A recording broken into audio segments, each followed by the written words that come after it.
How well does this Hulken Rolling Tote roll? Well, so good that I almost rolled it into the street.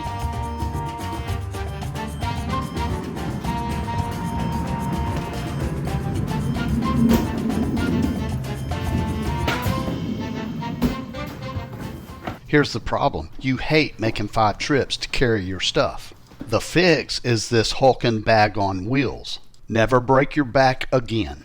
When I was researching this bag, I wanted to know what was maybe the #1 rated feature. The thing that everyone was talking about was the wheels. Seriously, they glide like butter for real. It has 5 wheels, it spins in every direction, so it is super smooth to pull. Even if you're dragging it over rough parking surfaces or bumpy sidewalks, this thing's going to just roll. You're going to be shocked at how moving heavy stuff feels totally effortless. Is there a downside? Sometimes I like to check on those from customer reviews. If you get a large bag and you don't pack it full, it possibly can be a little bit floppy. When we don't pack it full, the floppiness is definitely not an issue with us. My wife has just fallen in love with this bag.